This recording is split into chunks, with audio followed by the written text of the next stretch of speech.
Welcome, everybody. I'm excited to spend a little bit of time with you. Obviously, we'll have a little presentation.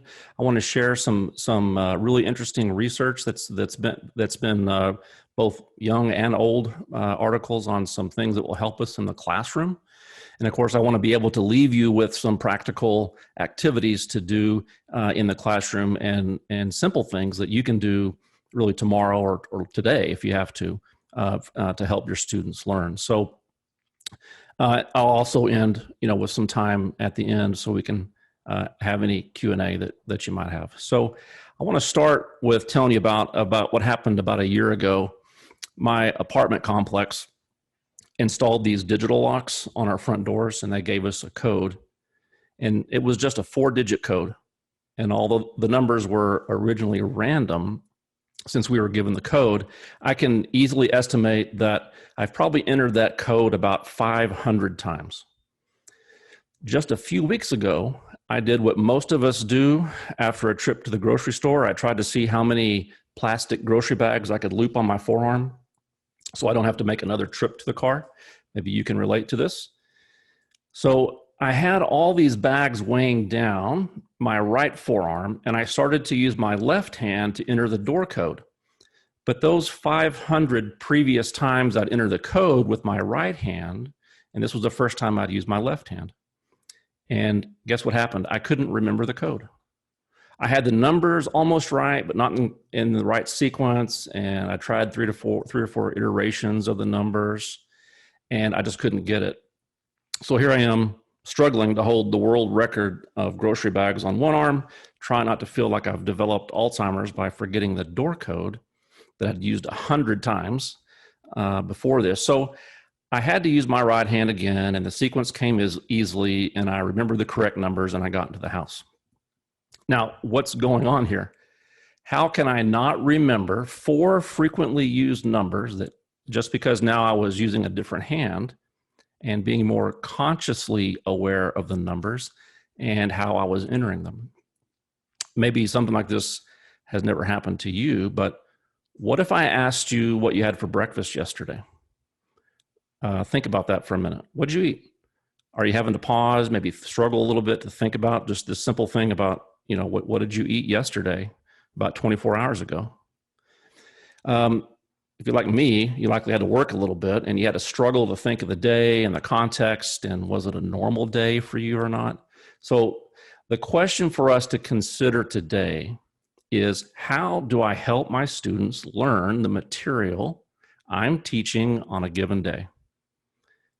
You already know that learning is tough, it's hard work, it's messy, and it's this struggle between motivation and pedagogy and perseverance and science.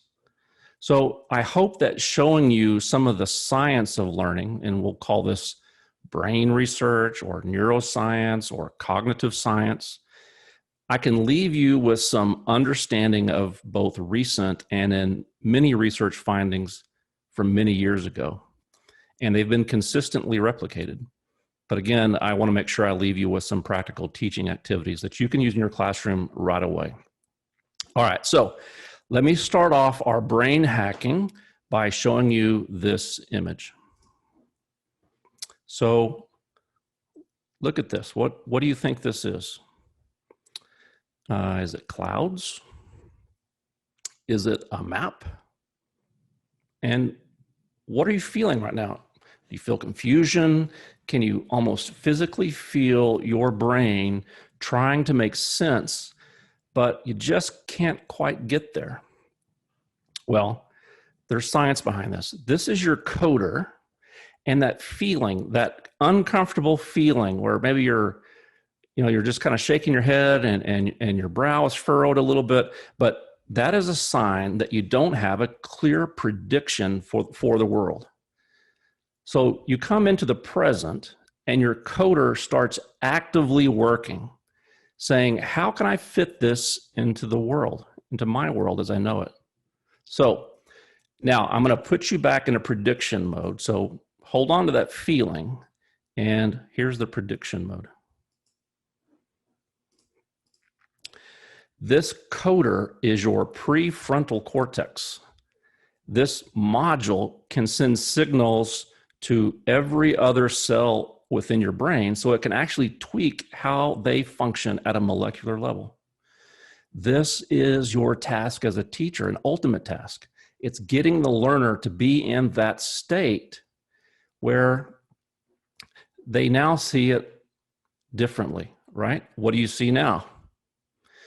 You've now created a mental model that can fill in the blanks.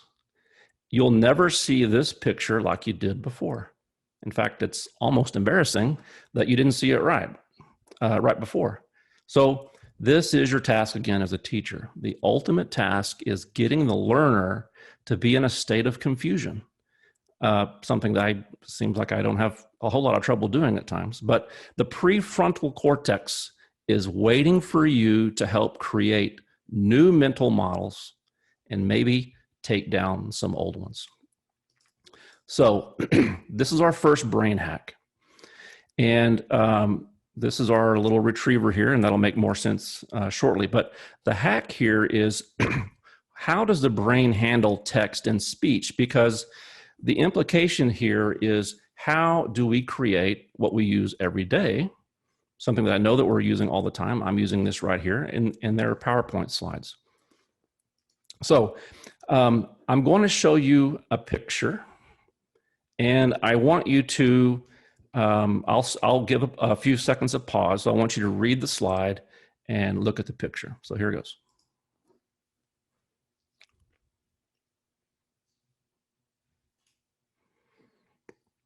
Did you do it? So this is a great picture to demonstrate how your brain works when you read silently. In fact, saying that you read silently is not really accurate. When you read this slide, you'll notice that you hear something, and more likely you'll hear someone, in this case, Morgan Freeman. So let me further demonstrate this concept by playing a little experiment. I'm going to play a video clip of a TV news show and a talk radio show. So your goal is to simultaneously understand both the words coming from the TV and the words coming from the radio. So let me play this. He was going to be here. They wouldn't have picked him in the 6th round. Look, so Andy Dalton has been rumored to be a target for the Patriots if Tom Brady leaves New England. And former Patriots offensive coordinator Charlie Weiss thinks it would be a good fit. Visited half the states he won last Just think that of the quarterbacks out there. No money. Guy who's most ready to play in the Patriots system would be. So you probably found that experiment impossible. You noticed how you were able to understand the words coming from the TV program, but then you had to ignore the radio. Or you heard the radio, you had to ignore the TV. Did you feel or notice when you would start to flip between the two? Almost like a physical switch in your head. Now, scientists call this dichotic listening, and it demonstrates a principle that we can listen to multiple people speaking at the same time, but we can only understand one person speaking at a time. So what does this have to do with teaching? When we try to understand two different streams of oral speak, or when they're speaking simultaneously, we typically will fail to understand anything at all. Now, of course, you're likely saying, well, yeah, we already know that. But stay with me here, and let's briefly look at the physiology behind this, which will lead us to our first teaching lesson on learning and giving us something to do in the class, some activities in the classroom. So let's look at this image of the brain. When you read text, the first part of the brain that demonstrates activation is the visual cortex in the back. This is the part of the brain that will process the pure visual characteristics of an image, things like the color and motion. And the fact that this activates early during the reading process makes perfect sense, because you first have to be able to see the words before you can read them. But here's where things get interesting. Almost immediately after the visual cortex activates the auditory cortex and an area called the Broca-Wernicke network. These fire up. But why would the speech areas of the brain activate when you're silently reading? Your brain processes your silent reading voice in a manner almost identical to the way in which it processes an actual out loud speaking voice. For this reason, attempting to read while listening to someone speak is the same thing as that experiment. It's trying to understand two people speaking at the same time. It can't be done when you're trying to listen to the TV show and tune out the radio. Your auditory cortex is processing like crazy these different streams of voices coming into your ears. However, there's a part of your brain called the left inferior frontal gyrus. It acts to single out and funnel the unique voice you're trying to tune in through the Broca-Wernicke bottleneck that's happened here. And this allows you to understand it. Even though you can hear dozens of voices at the same time, they all become meaningless noise as you try to focus in on one of them. Now, think about a classroom. When a presenter speaks in front of this text-heavy PowerPoint slide, in the brain, your auditory cortex is processing both the sound of the speaker's voice and the sound of your own silent reading voice. So the issue arises at this bottleneck at the point where you must decide which stream of information that you're going to let pass through to the Broca-Wernicke network. If you were to select a single stream, say your silent reading voice, you'd be able to understand that just fine, while the speaker's voice is blocked out and becomes meaningless noise. So think about what typically happens when you're sitting in a lecture with PowerPoint slides. You continuously jump back and forth between the slides and the voice of the speaker. It's the same as trying to simultaneously watch two different episodes of a TV show, or just like in our experiment, listening to a news show and a talk radio show. But what happens is, whenever we try to juggle this, our understanding of both streams of information will suffer. This is why, quite often, people leave the PowerPoint presentation more confused when they went in.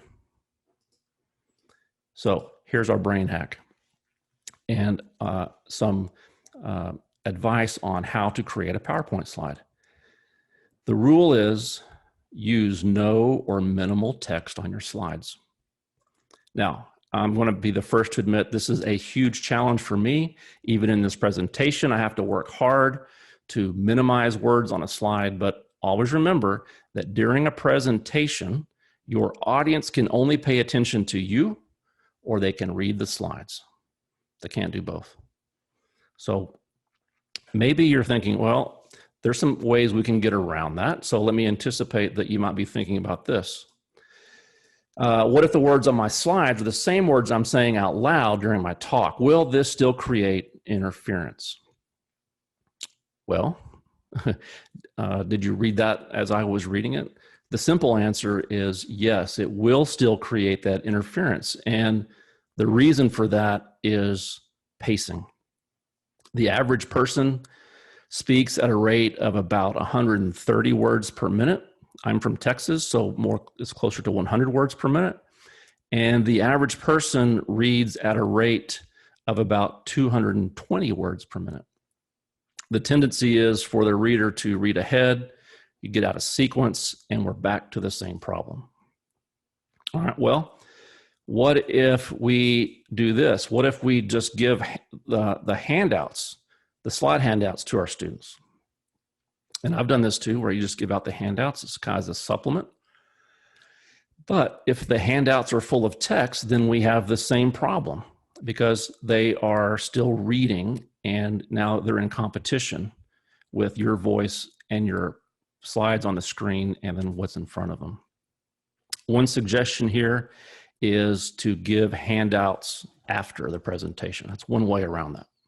So our first brain hack really deals with, based on how the brain processes your inner speaking, your Morgan Freeman voice and the PowerPoint slides that you're reading, is try to reduce or minimize these text-heavy slides, and I know it's hard.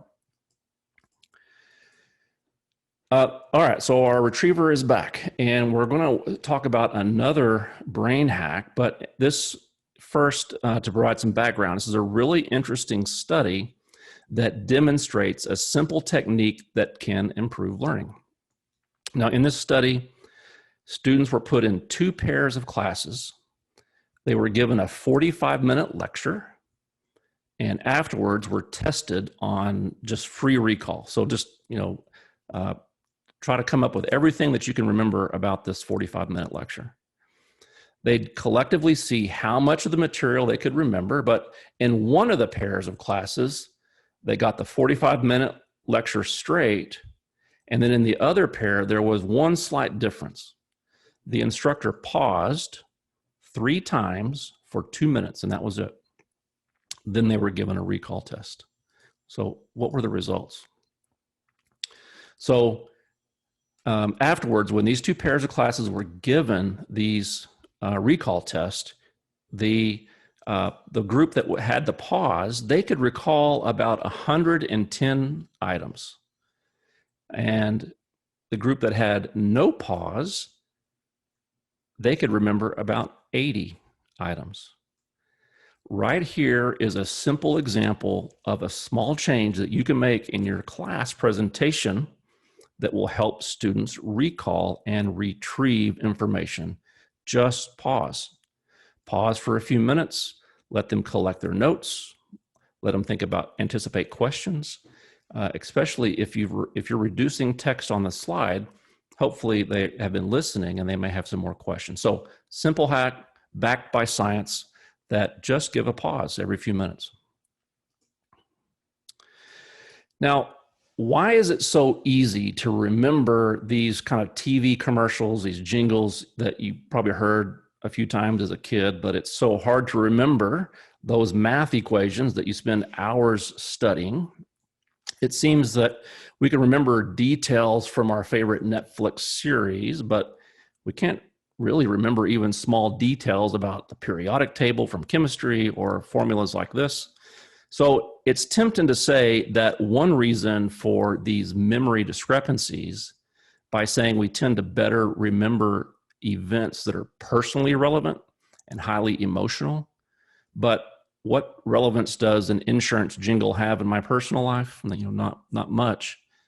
Plus, I can remember being very stressed and fearful and probably even angry when I was trying to memorize the elements or these kind of math equations, and think about students memorizing drip calculations.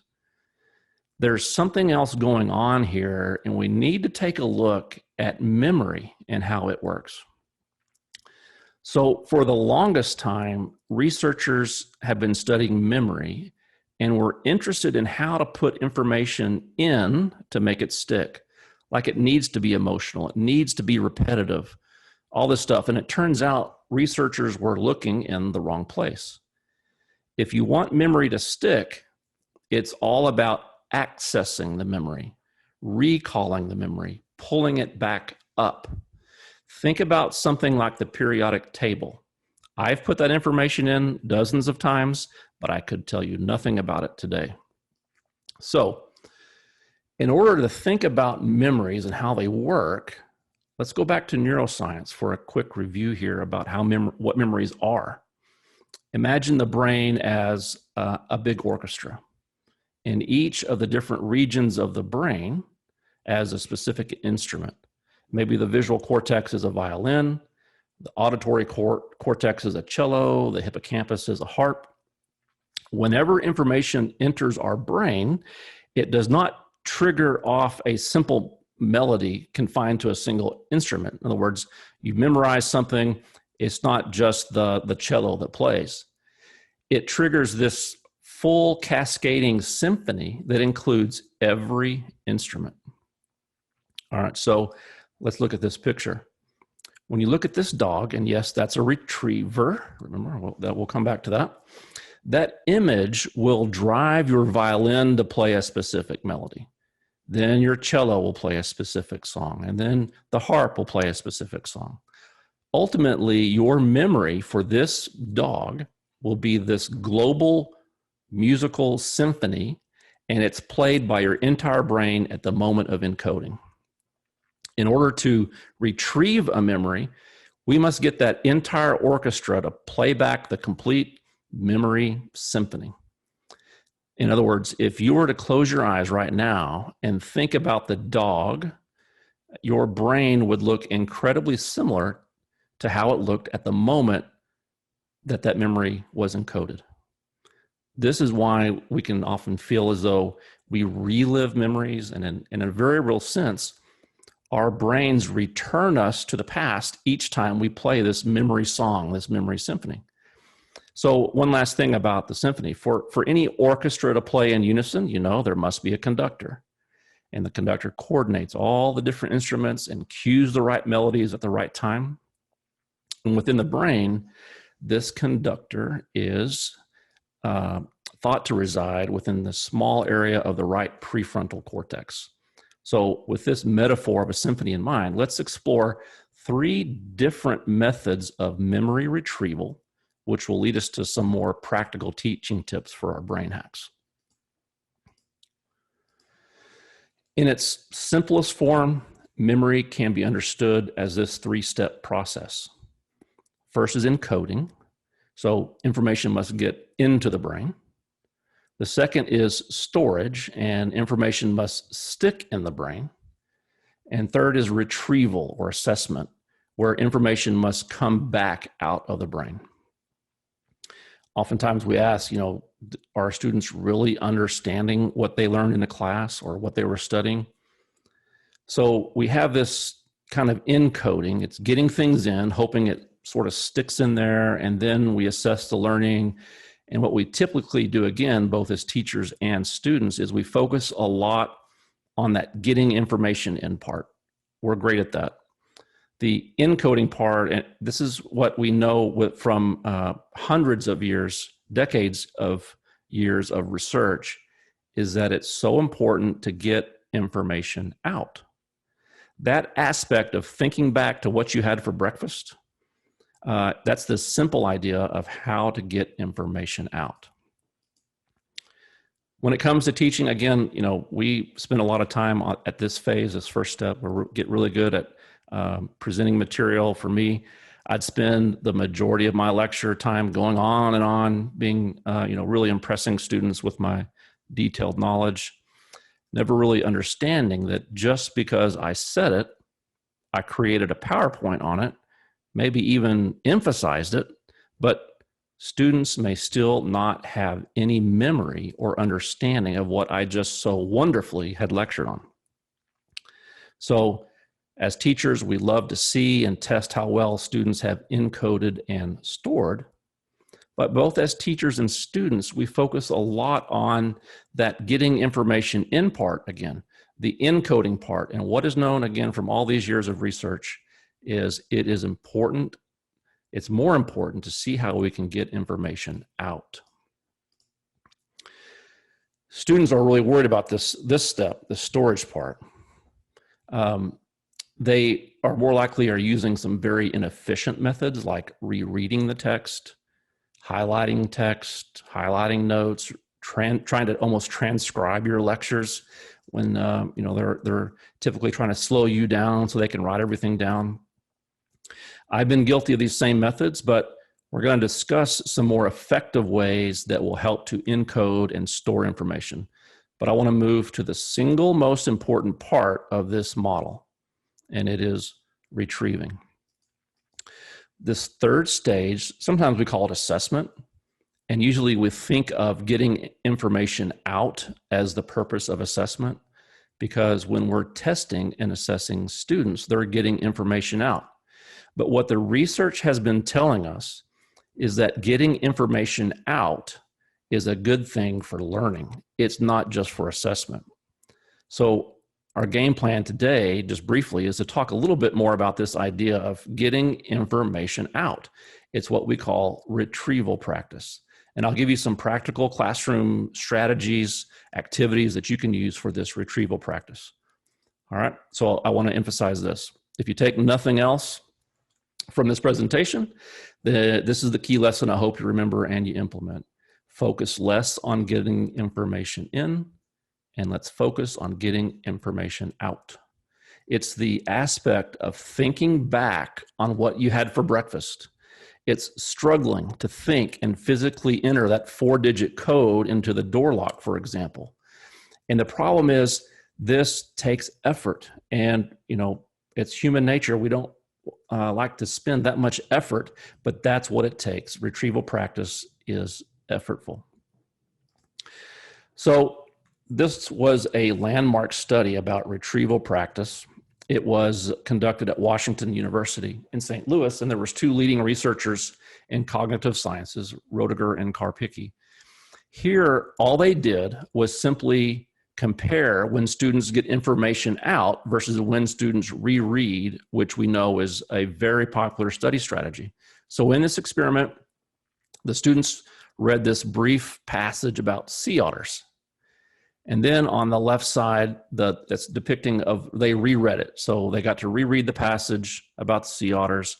And then on the right side, another group of students were asked, after you read the passage a few times, write down everything you can remember that you just learned about sea otters. So this study was just comparing when students reread passages versus when they were asked to write down everything they can remember. And what they find. So again, they were interested in comparing what they knew and how students did on a final test after 5 minutes, but then also after 1 week. So on the left side, after 5 minutes, when students reread passages about sea otters, that rereading condition produced higher, really by a letter grade, higher performance than when students just read a passage and wrote down what they could remember. But what's really interesting is a week after, you see this changeover effect. So now students who had reread passages forgot half of what they once knew. When students were engaged in the retrieval practice, they remembered or retained a lot more. Another thing that these researchers did, which is also very interesting, is they said, okay, students, you just reread these passages about sea otters, or you read it and wrote down what you could remember. How do you predict on a scale from 0 to 7 how much you'll remember? The group that reread the sea otter passage predicted they'll remember much more than students who wrote down what they could remember.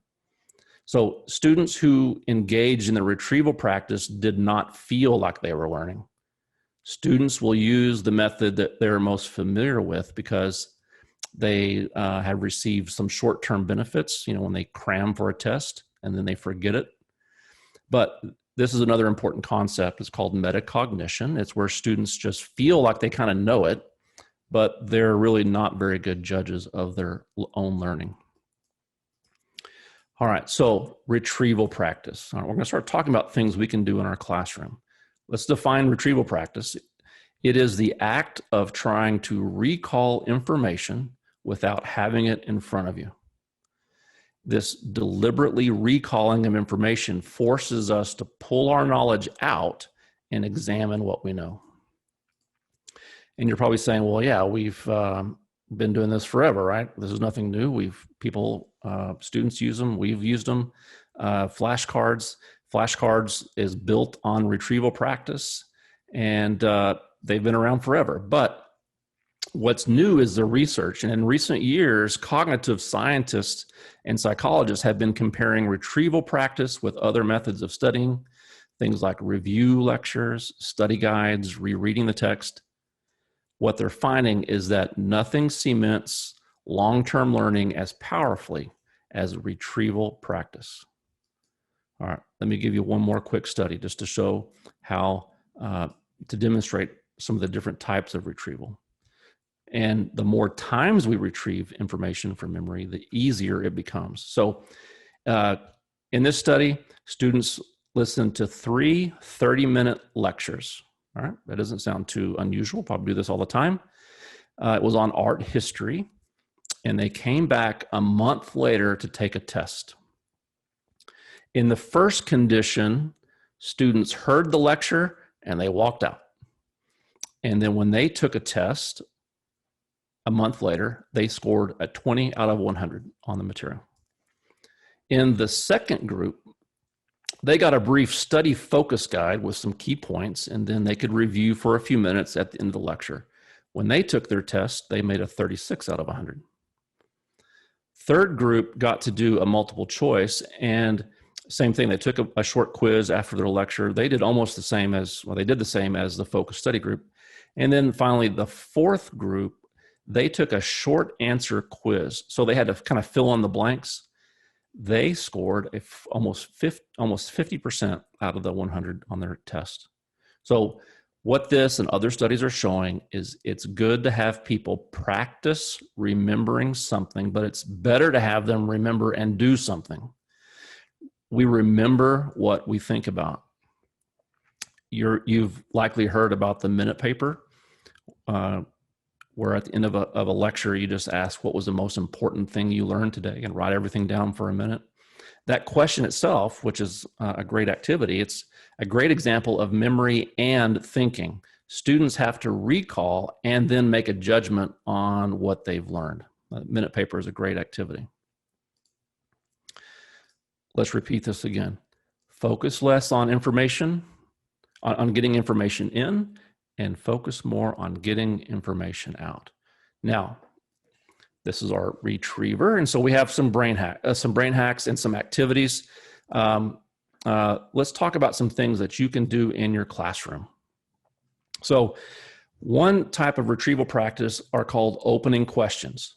And just ask questions like this. Before we start, can anyone remind me what we talked about in class on Monday or yesterday or whatever the case may be?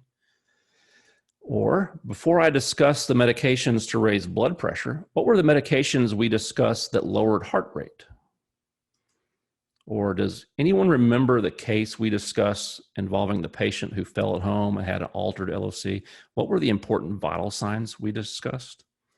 So you can present these questions at the very beginning of your presentation, and then do the old famous think, pair, share. It's low maintenance strategy. It can be used at any time to have students recall the information and they share it with their partner. Be sure to have students think on their own before turning to their partner. It's important for the students to retrieve individually as much as possible, because if you jump right into pairs, then we all know as educators and teachers that some students are retrieving and some may not be. So one way to make sure all students retrieve is to make them jot down their responses on a piece of paper before sharing them with a partner. So remember, retrieval practice is not the same as assessment. Yes, we're asking questions, but we're doing this to help them learn. Some retrieval activities might allow you to formatively assess students, but remember that retrieval practice is a learning activity. If you have to assign points, just make sure they're very low impact on student grades. Another thing about retrieval practice activities is space it out. Spacing is important. Retrieval practice is even more effective if it's done in these short bursts over time. And the reason for that is the spacing causes the students to forget. And it's that struggle that's involved in trying to recall. That's what strengthens their long-term memory.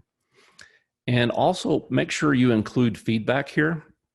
If students retrieve the wrong information, the practice won't be much good unless they find out the right information. So be sure to give them feedback as they go. And this can be just simple as providing the correct answer or letting them check their books or notes after they've done the retrieval practice.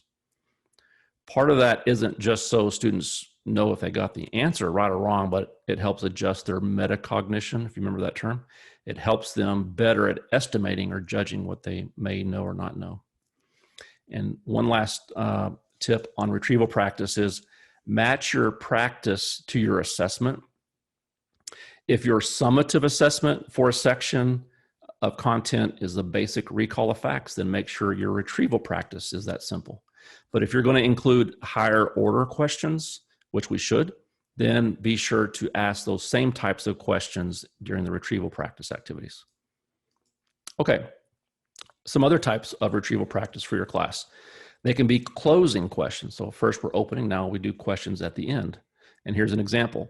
Write down the most important concept from the day and one question that remains in your mind. Just give them a few minutes to answer that. They can do it on paper or in the LMS. And then another thing to do is just give a short quiz at the end of it. Again, low stakes, no stakes.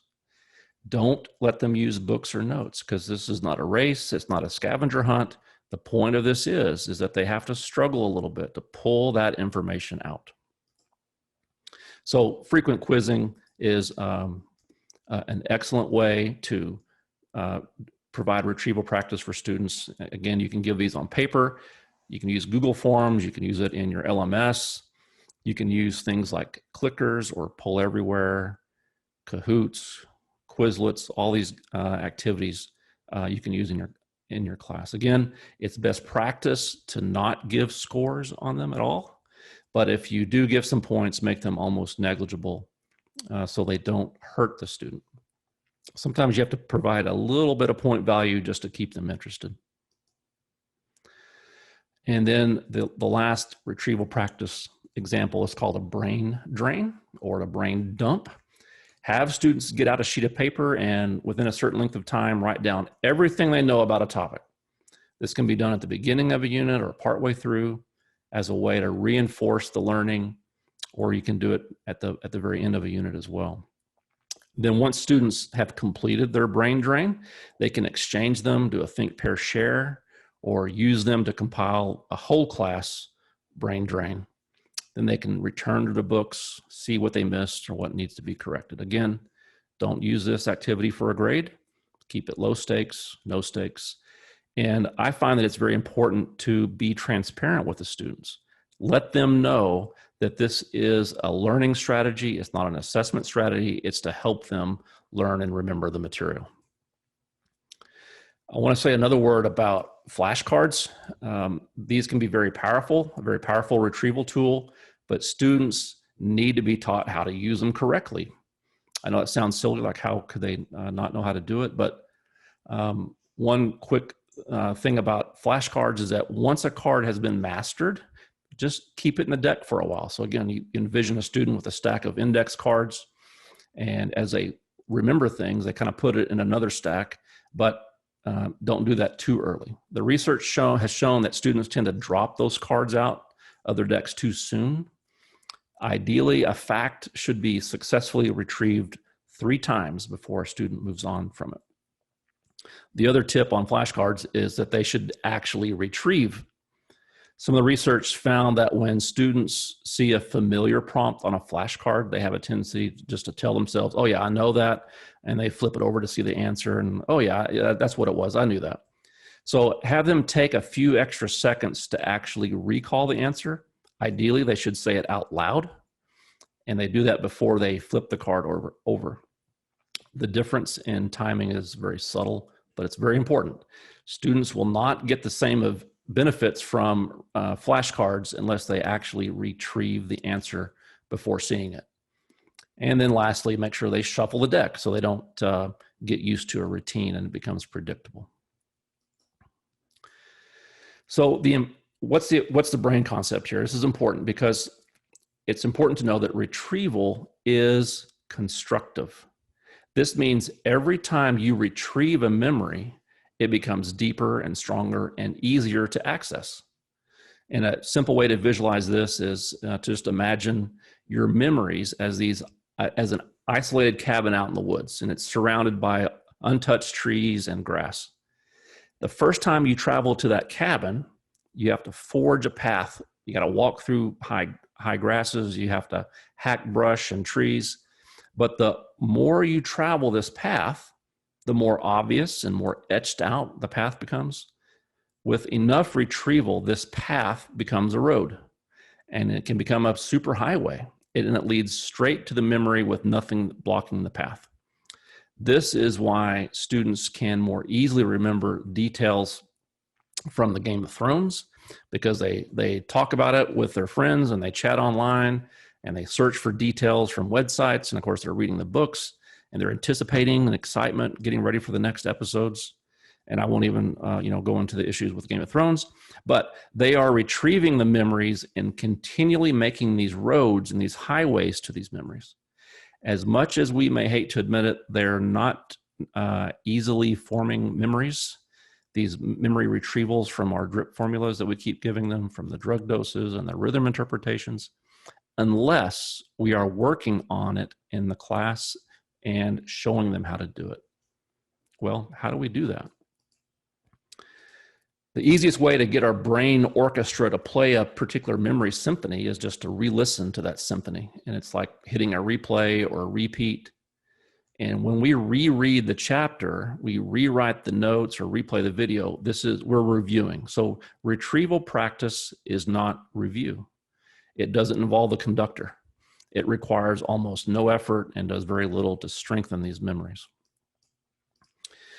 Retrieval practice is also not recognition. So if I gave you a list of US cities and I ask which one is a state capital, this type of memory retrieval is recognition.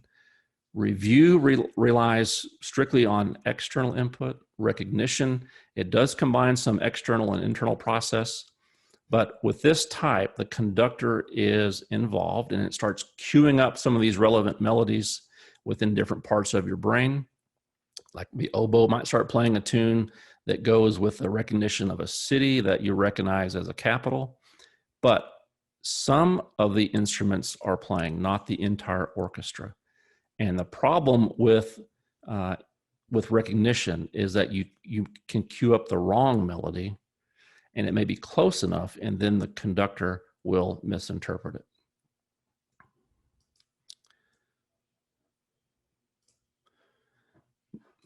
Now, here's what retrieval practice is. If I gave you a question like this, here's an example. List the signs and symptoms of DKA. This type of memory is recall, and recall is a purely internal process. And that leads us to, let me repeat again, focus less on getting information in, and we focus on getting information out. So let me give you a little test, a little retrieval practice. Whether you say it silently or out loud or write it on a piece of paper, what were the 4 activities you can do in your class to help with retrieval practice? I'll just give you a few seconds here to think about that. Again, there should be a struggle. And a little bit of struggle, hopefully you can come up with 4 things to do. You have the opening questions, closing questions, do frequent quizzing, and try the brain drains, the brain dumps. Again, another tip is I try to be real upfront with the students and tell them, this is why I'm doing these things. It's not to punish them or penalize them. They're not low stakes, they're easy to do, and it's to help them learn the material better and longer. If any of these activities or any of these concepts sound interesting to you, I would highly recommend this book. Now, it's been out for several years. It's called Make It Stick, The Science of Successful Learning.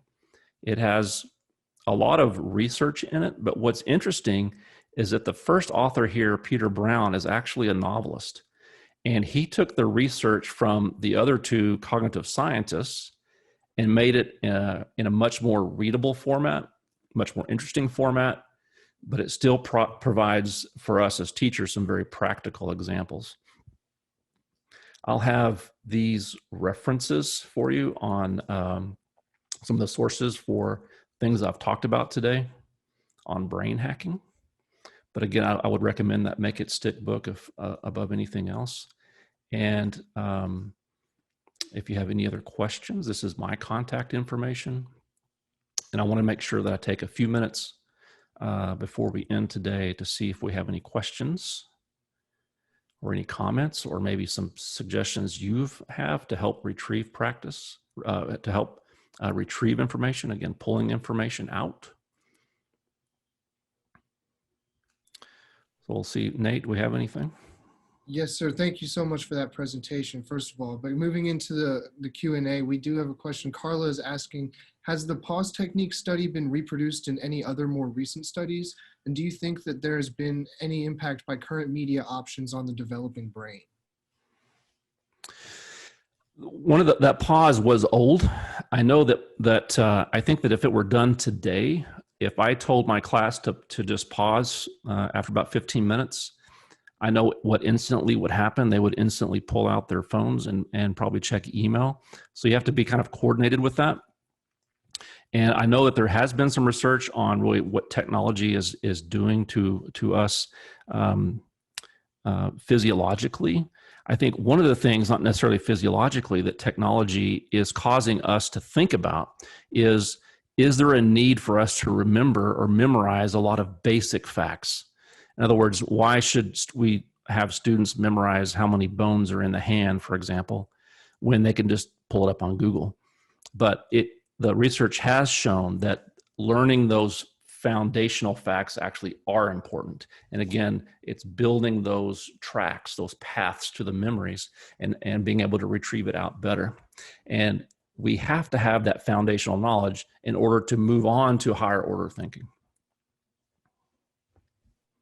Awesome. And I just want to shout out, we have in the chat, somebody did send another recommendation for a book called How We Learn by Benedict Carey. And then they also seconded your recommendation of Make It Stick. But there is one more question that we can get to so far. And if anyone else has questions or comments, please keep them coming in.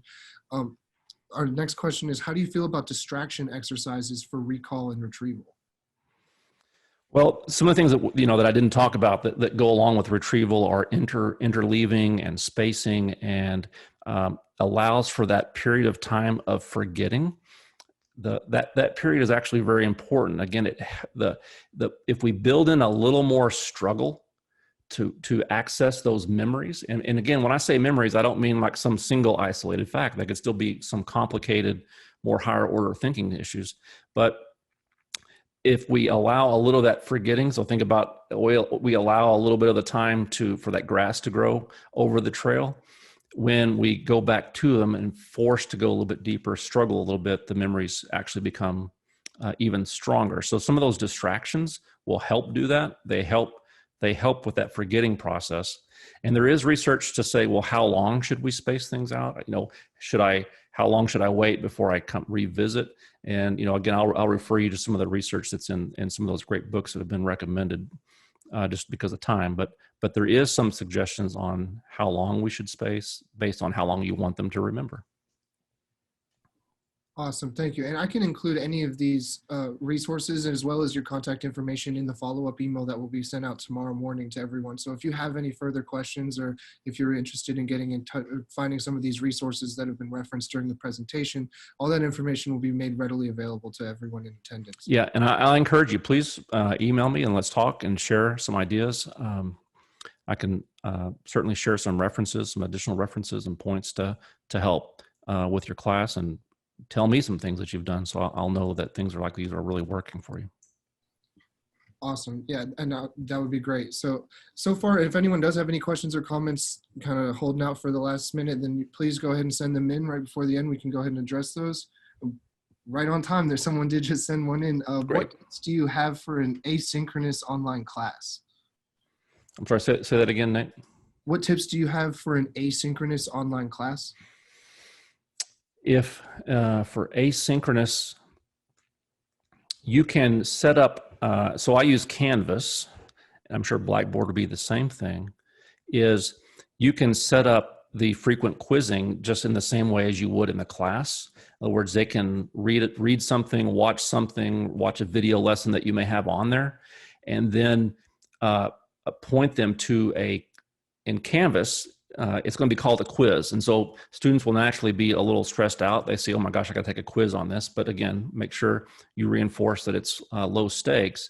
And then do just like you would be doing in a face-to-face classroom, is just say, okay, I really want you to not use any references. Don't go back. Don't pull your books out. Don't pull your notes out. Sit down and just answer this question honestly. And then, because you really have to emphasize that, because it's hard for students to not go back because in an asynchronous environment. So my suggestion is you still try some of those exact same things, but just create them in a way where you have to emphasize, kind of set the ground rules and say, this is just to help you learn the material. So answer these questions, and you can do it within the quiz setting, within Canvas, and also within Blackboard.